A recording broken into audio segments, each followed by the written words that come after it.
Hey everyone, it's Andy from Petrolhead, and I've got a little rant here because I'm really disappointed with a certain, British-based manufacturer, and that's Jaguar Land Rover. Why have you not made the new Defender an EV from day one?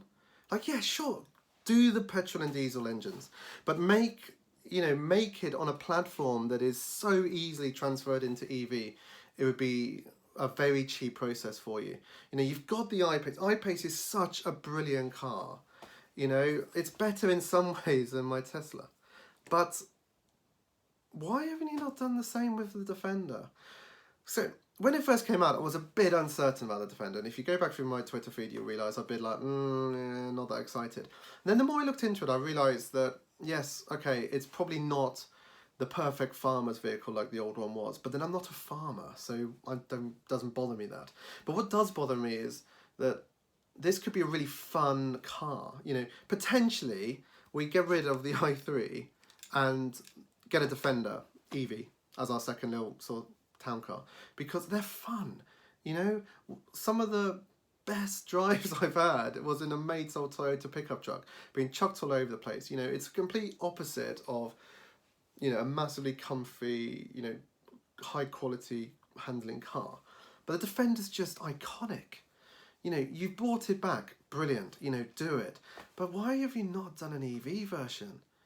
I just can't understand it. It's literally the perfect car to make an EV. And there's a couple of reasons for this. So let's go back to your farmer, the stereotypical Defender owner. You can make an EV and the farmer could plug it in. Most farmers I know are starting to become more aware of the environment. A lot of them have solar panels, whether in the fields or on their buildings. So give them an EV Defender and, they're going to be interested. Because you've got to remember that most farmers would buy an old Disco 3 or something for, 10 grand or less. So trying to convince them into a 50 plus grand Defender is going to be a hard sale. But there's a lot of them out there that have got the money and, an EV one would give them a lot of convenience and make them feel a little bit better by not, chucking the diesel around all the time. But the thing I just can't understand is if you go into London, you see lots of people in Defenders. It's a cool car to sort of drive around Mayfair in. But London is becoming a very hard place to drive around unless you've got an EV, and it's going to get harder and harder. So you could be selling hundreds or thousands of these cars to wealthy people in London, and they'd be full EV, so you can just drive them in all the low emission zones, and yet you've got it's basically a kid's Tonka toy on the road. It's why I think Rivian are brilliant, but Rivian are massive, as in physically massive, so it's not really going to be that suitable on the UK roads. You've got Bollinger who are making basically Defenders but EVs, so you could go down that route, but I doubt they're going to be cheap. Whereas JLR, you had an opportunity here and you've missed it. You had an opportunity to come out and go, we're remaking an iconic car. If you want the diesel or the petrol engines, fine, have them. But we're also doing an EV version, and it's not going to be taking the piss on price. It's going to be fairly priced. And I just think you'd sell a fortune of them. And it's yet another platform that you can, develop and use your EV skills from the iPace and make a really, really good electric car.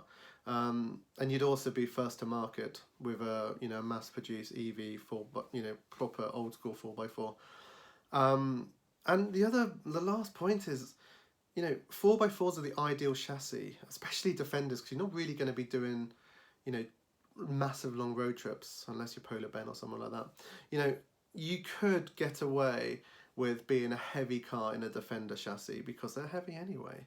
It's not like trying to make a little city car nice and light for efficiency. They're built like a brick anyway. So, fuel efficiency isn't the key point on these cars. But an EV Defender would be so cool. And I have spoken to so many Tesla owners recently. I just said, JLR missing a massive trick with this new Defender not going EV. And all of them have said, yeah, I would have bought one. And I think, it's just a real shame because I've got a lot of time for JLR. I think the iPace is awesome. And in a few years' time, when we change the Model S, we'll probably look at it again. But